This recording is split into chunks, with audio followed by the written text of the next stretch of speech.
Let's take a look at how the season panned out. This year's National Off-Road Racing Championship began with the Queen's Motor Spares 400, which was run in the Tarkastad area in the Eastern Cape. There were no surprises in the entry as Toyota's Land Cruiser team of R.P. Reinecker and Robin Houghton set off to defend their production vehicle title.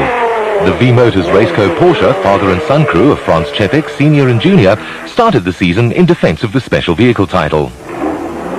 Despite a cautious approach to hazards, Nardus Alberts and Peter Mathia were out of luck and retired their Rapsa Raceco shortly after half distance.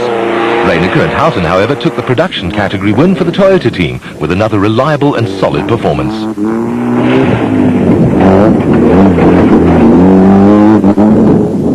On home turf, event sponsor Greg Harvey and Boy Stone had the advantage of local knowledge. It didn't help them much, and they could only manage fourth in the Queen's Motor Spares Raceco after a few niggling problems.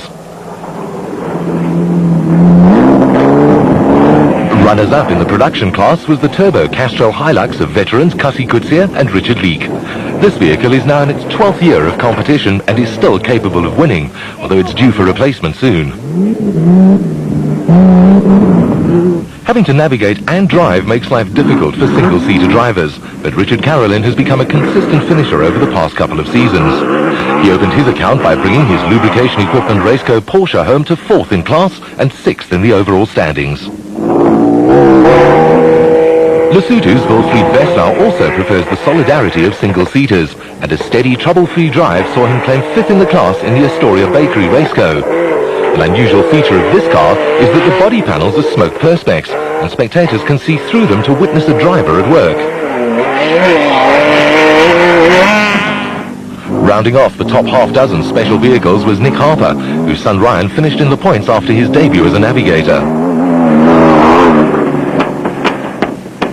Andrew and Chris Birkin brought their turbo diesel Hilux home in 7th place overall to win Class E ahead of the petrol engine version of Niels Lemmer and Dries de Klerk to give Toyota a 1-2-3-4 in the production category.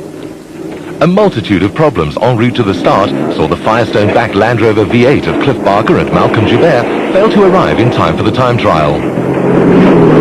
They never gave up though and fought back to bag 4th in class behind the gutsy V8-powered 4-sticks TSW wheels Range Rover of Germiston-based brothers Colin and Derek Frankenberg.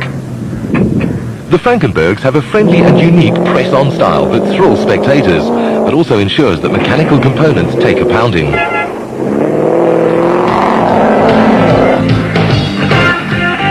Everything kept going right for Toyota as they dominated the scorecard, while the Frankenbergs were 5th in the Range Rover. The Czepeks came away with maximum special category points, ahead of John Lambert and new navigator Hendrik Fourie in the Digidor Porsche and the event sponsors Harvey and Stone. There was simply no stopping KwaZulu-Natal's multiple Springbok Alfie Cox as he took top honours in the motorcycle class aboard his Castrol Racing AGA Panasonic KTM 360. Likewise, Christo van der Merwe sprayed the bubbly in the quad category on his Johannesburg Yamaha-backed Yamaha Banshee. Runner-up in the 250 bike class was Shell Honda rider Graham McLaughlin, while Rare Mechanical Maladies relegated quad superstar Vickers van Deventer to runner-up status in the quads on his Jojo Tanks Yamaha Banshee.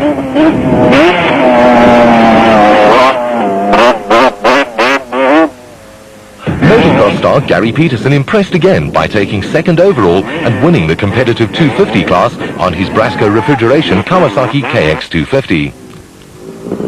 Hard-charging Errol Dalton gave John Moore's Shell Racing Honda team more reason to smile by taking a hard-earned 4th ahead of his teammate Alan Julian, who also had an apprenticeship in motocross. FMF Racing's Clayton Enslin took 6th and the Class H honours on his rapid Kawasaki KDX 200. There wasn't anybody close enough to Cox to offer any serious challenge, but further back it was a closely fought contest as riders vied for supremacy. Behind Van der Merwe and Van Deventer, Johan van Lille headed a horde of fellow Yamaha quad riders, but they were all rather well spread out. From the Eastern Cape, competitors headed to the Middieland of the Northwest Province for the Barbaspan 500, this year sponsored by Jojo Tanks for the first time. Recent rains resulted in tracks that suddenly turned to deep puddles of mud, and the traditional dust problem would be furthest from anyone's minds. Now running under the Pennzoil banner, Barker and Joubert illustrate the depth of the water and how thick the mud was in places. Brutal V8 power coupled to a rugged four-wheel drive system saw them get through, unlike the less fortunate in the two-wheel drive Class F vehicles.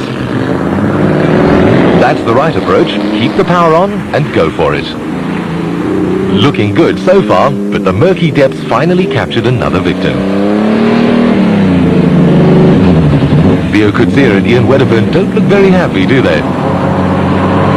Namibian Llewellyn Anthony replaced Andrew Birkin in the 2.8 turbo diesel Toyota Hilux and went wide to avoid the stricken Coetzee Chev and got through with ease. Victory was eventually claimed by Barker and Joubert after a ding-dong battle with Reinecker and Houghton's Toyota. Anthony and Birkin bagged second, while Coetzee and Wedderburn persevered through the day and got fourth.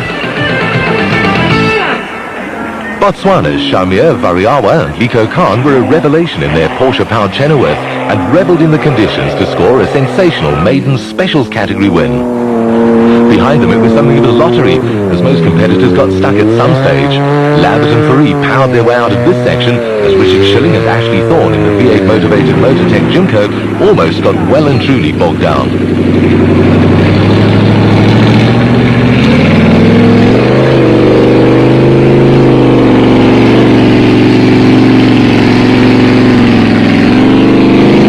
Wade and Grant Perrins decided on the flat-out option, and it worked, although they were blinded by the spray and emerged some way from where they'd intended.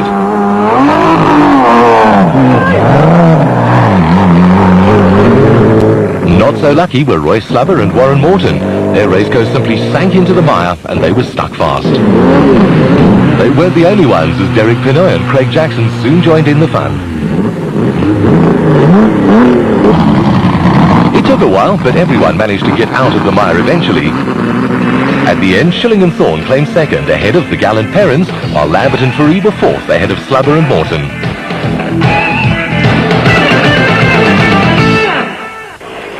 Cox repeated his performance on the Queen's Motor Spares event with another faultless ride and ran out an easy winner, although Dalton was always in a position to benefit should he have had a problem. Alex Vowles rode hard to take the 250 class win on his Antelex KTM. Like Cox, he was also chased home by a Shell Honda, this time ridden by Alan Julian.